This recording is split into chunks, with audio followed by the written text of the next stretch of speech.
खुद पर विश्वास है तो खुदा तेरे साथ है, अपनों पर विश्वास है तो दुआ तेरे साथ है। ज़िंदगी में कभी मत होना उदास मेरे दोस्त, क्योंकि तू खुद तेरे साथ है।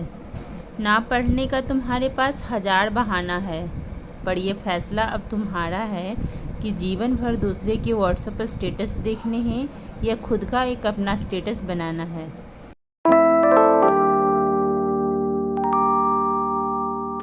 हे गाइस, तो कैसे हैं आप सब? आई होप कि आप सब बहुत अच्छे होंगे। आप सभी का स्वागत है मेरे यूट्यूब चैनल वुमेन्स स्ट्रगल में। कल लगभग मैं 3.25 घंटे पढ़ी थी, तो सबसे पहले मैंने अपना टाइमर ऑन कर लिया है और ये ज्योग्राफी का लास्ट चैप्टर है, तो इसे सबसे पहले मैं अभी पढ़ूँगी। ये चैप्टर थोड़ा सा लॉन्ग है, लेकिन कोशिश मेरा रहेगा कि आज मैं इसे कंप्लीट कर लूँ, और अगर नहीं हुआ तो 2 दिन लगता है। जैसे जो चैप्टर लॉन्ग रहता है उसे 2 दिन में कंप्लीट करती हूँ, क्योंकि और भी सब्जेक्ट को टाइम देने होते हैं, तो मैं छोड़ देती हूँ आधा पढ़ करके फिर। और अगर ज़्यादा लॉन्ग चैप्टर नहीं रहा तो मैं उसे कंप्लीट कर लेती हूँ। असफलताएं इंसान को तोड़ देती है, जीवन की राहों को एक नया मोड़ देती है। जो करते हैं जी जान से प्रयास पूरा, असफलताएं उनका पीछा छोड़ देती है। अगर तुम किस्मत के भरोसे बैठे हुए हो तो तुम दुनिया के सबसे बेवकूफ़ इंसान हो, क्योंकि ये दुनिया आगे निकल जाएंगी और तुम वहीं के वहीं बैठे रह जाओगे। इसलिए मेहनत करो और बहाने बनाना बंद करो। बहाने आपको कुछ पल की खुशी तो देंगे, लेकिन इसकी कीमत आपको भविष्य में चुकानी पड़ेगी। ये बात याद रखना, इंसान कर्म करने में तो मनमानी कर सकता है, लेकिन उसका फल भोगने में नहीं। अच्छाई और सच्चाई को ढूंढने के लिए पूरी दुनिया घूम लो, यह तुम्हें कभी नहीं मिलेगी अगर यह तुम्हारे अंदर नहीं है तो। इंसान के दुख की सबसे बड़ी वजह है उसे हमेशा वही चीज़ याद रहती है जो उसे हासिल ना हो सका। कहते हैं कि किस्मत खुदा लिखता है, लेकिन उसे मिटा के खुद गढ़ने का मज़ा ही कुछ और है। ज़िंदगी में सफलता पाने के लिए थोड़ा जोखिम उठाना पड़ता है। सीढ़ियाँ चढ़ते समय ऊपर जाने के लिए नीचे की सीढ़ी से पैर हटाना पड़ता है। कभी टूटते हैं तो कभी बिखरते हैं, विपत्तियों में इंसान ज़्यादा निखरते हैं। ज़िंदगी इतनी बड़ी नहीं है कि आप दूसरों के सपने, दूसरों के डिसीजन पर जीते रहो। ये बात सच है कि बीता हुआ समय वापस नहीं आता। ये बात भी सच है कि आपका आने वाला भविष्य आपके ही हाथों में है। इसलिए आज से आप जो भी काम करोगे उससे आने वाली ज़िंदगी डिसाइड होगी। लोगों की किस्मत बदलती है, आपको अपनी औकात बदलनी है। आपको उस पेड़ का पत्ता नहीं बनना है जो थोड़ी सी तो हवा आई और नीचे गिर गया। आपको वो पेड़ बनना है जो आंधियों को भी अपनी औकात दिखा दे। क्या आप लोग को भी कभी कभी ऐसा लगता है? जैसे मैं पढ़ाई करती हूँ तो मुझे कभी कभी लगता है कि मैं क्यों पढ़ रही हूँ, क्यों ये लर्न कर रही हूँ, इसे पढ़ने से क्या होगा? क्या आप लोग भी अपने आप से सवाल करते हैं? मैं तो अपने आप से सवाल करती हूँ कि मुझे समझ नहीं आता है कि आखिर मैं पढ़ाई क्यों कर रही हूँ। इतना अच्छा लाइफ छोड़ करके मैं क्यों पढ़ रही हूँ, क्यों इतना टाइम वेस्ट कर रही हूँ अपना? मुझे ये लगता है ये कब होता है पता है? अगर एक दिन भी अपना टारगेट मैंने कंप्लीट नहीं किया या एक दिन भी ब्रेक लिया पढ़ाई से, तो ऐसे ख्याल मन में आने लगते हैं। रेगुलर पढ़ाई करती हूँ तब तो बस टारगेट नज़र आता है कि मुझे ये टारगेट है, ये कंप्लीट करना डेली का, मैंने ये टारगेट बना रखा है। अगर एक दिन भी मैंने स्किप किया तो समझिए एक दिन नहीं, मेरा 2 दिन खराब जाता है। इसलिए मैं स्किप बिल्कुल नहीं करती हूँ, चाहे 1 घंटा ही पढ़ूँ, लेकिन मैं पढ़ूँ। ये वीडियो मेरा मंडे को जाएगा, लेकिन संडे को मैंने कोई वीडियो अपलोड नहीं किया, और ना ही संडे को मैंने कोई भी वीडियो शूट किया, और ना ही मैं पढ़ाई की, और ना मेरा पढ़ने का इच्छा था। मतलब ये सुबह ही मैंने सोच लिया था कि आज मैं पढ़ाई नहीं करूँगी, क्योंकि उस दिन मुझे थोड़ा काम था, थोड़ा नहीं पूरा दिन मुझे काम था। तो मैंने सोचा था कि काम बहुत सारा पेंडिंग पड़ा हुआ है, बाहर का काम था, घर का नहीं।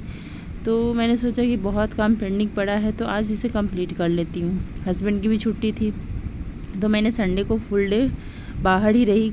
सुबह में गई थी, लगभग 10-11 बजे, 11-12 में गई थी, और फिर शाम को 4 बजे आई।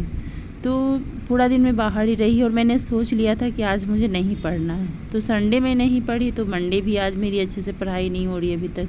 लेकिन मैं कोशिश करूँगी कि मंडे मेरा सही जाए। जब मैं अपने आप से सवाल करती हूँ कि मैं पढ़ाई क्यों कर रही हूँ, तब मुझे जवाब भी खुद ही मिलता है, क्योंकि मैं सवाल खुद से करती हूँ। जवाब मुझे मिलता है कि इसके अलावा हमारे पास कोई ऑप्शन नहीं है। अगर मैं यहाँ आकर के पीछे भी हटती हूँ तो फिर कोई फ़ायदा नहीं है, फिर वो 4 लोग जो होते हैं ना, वो हंसेंगे हमारे ऊपर, इससे कुछ हासिल होने वाला नहीं है। और हम कहते हैं ना कि जितना हम करते हैं, जैसे खुद के लिए करिए या दूसरों के लिए करिए, जितना हम करते हैं उतना ही ज़्यादा हमारे जीवन में कष्ट होता है।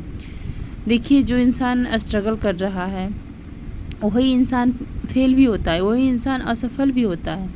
और सबसे बड़ी चीज़, अगर स्टार्ट आपने किया है और आप असफल हो गए तो आप समझिए कि आप ज़रूर एक ना एक दिन सफल होइएगा, क्योंकि सफलता की शुरुआत ही असफलता से होती है। अगर किसी चीज़ की आपने शुरुआत की और उसमें असफल हो गए स्टार्टिंग में ही, लेकिन आपने अगर उस काम को नहीं छोड़ा तो सफलता आपकी निश्चित है। ये डिपेंड करता है आप पे कि आप क्या कर रहे हैं। मेरा सफल होना बहुत ज़रूरी है, इसलिए नहीं कि मुझे पैसों की ज़रूरत है, इसलिए क्योंकि लोग मुझे असफल देखना चाहते हैं। और जो 4 लोग मुझे सफल देखना चाहते हैं उन्हीं को मुझे दिखाना है कि मैं भी कुछ कर सकती हूँ। जो मेरा पैर खींच रहे हैं उन्हीं को मुझे दिखाना है कि नहीं, मैं भी कुछ कर सकती हूँ अपने जीवन में। और मैं ऐसा नहीं है कि सिर्फ हाउस वाइफ बन कर के रहना चाहती हूँ, स्टार्टिंग से ही मेरा सोच ऐसा रहा ही नहीं। क्योंकि एक हाउस वाइफ का कोई वैल्यू नहीं होता है, चाहे कितना भी पढ़ी लिखी हो क्यों ना हो, चाहे सारा कुछ खुद क्यों ना कर रही है, फिर भी उसका कोई वैल्यू नहीं रहता है। इसलिए आपको जॉब लेना बहुत ज़रूरी होता है। जॉब अगर आप कर रहे हैं, आपको कुछ नहीं भी आता है, फिर भी आपका वैल्यू समाज में बहुत ज़्यादा रहता है। और औरतों को तो अपना वैल्यू बढ़ाना ही चाहिए, क्योंकि आज भी समाज में पुरुष प्रधान देश है हमारा। अभी भी कहीं बहुत लोगों का सोच चेंज हुआ है, लेकिन अभी भी लोग 50% का ही वैसा ही है, 50% क्या उससे भी ज़्यादा होंगे। बट ये सोच कौन चेंज करवाएगा? मुझे नहीं लगता है ये इतना जल्दी पॉसिबल है, बट हम कोशिश कर सकते हैं।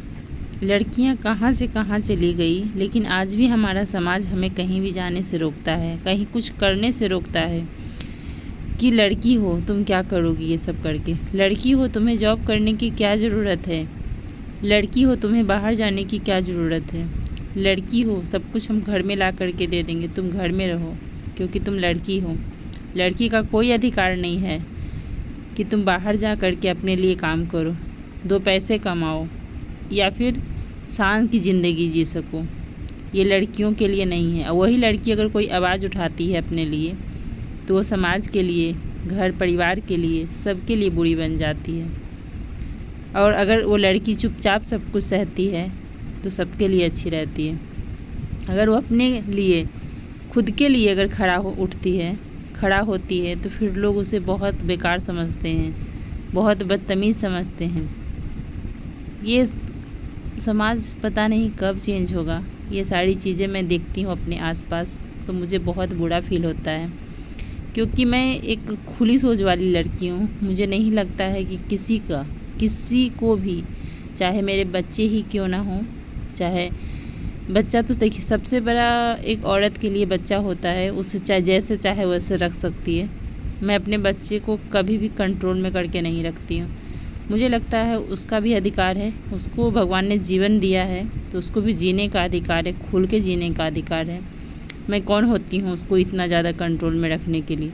लेकिन अगर बच्चा है, उसे अभी अच्छा और बुरा समझ नहीं है, वो हम करा सकते हैं। लेकिन एक हुआ कि उसको बांध करके रखना, उसको कंट्रोल में करके रखना, ये शब्द पता है हमारे समाज में बहुत बेकार है। अगर कोई पुरुष है तो उसको कहा जाता है कि अपने बच्चे को कंट्रोल में करके रखो, अपनी बीवी को कंट्रोल में रखो।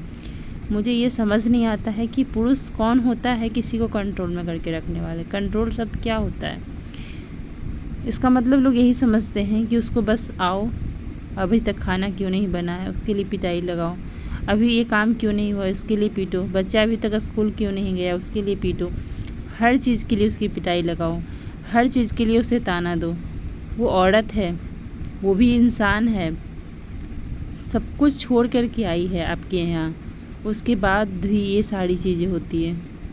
लेकिन हमारा समाज कभी नहीं सुधरने वाला है, सुधरना ही नहीं चाहता है। इसलिए नहीं सुधरना चाहता है कि अगर समाज सुधर गया, पुरुष सुधर गए, तो सारी महिलाएं जॉब करने लगेगी या फिर बिजनेस करने लगेगी, फिर पुरुष की नहीं सुनेगी।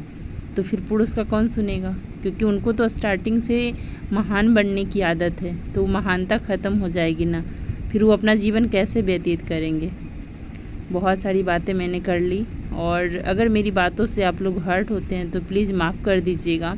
लेकिन सिर्फ़ और सिर्फ मैं सच्चाई बताती हूँ, जो समाज में हो रहा है मैं वही बताती हूँ, अलग से मैं कुछ नहीं बताती आप लोगों को। तो चलिए मिलते हैं आप लोगों से एक नए वीडियो में, तब तक के लिए bye bye, take care. Channel को ज़रूर सब्सक्राइब कर लीजिएगा।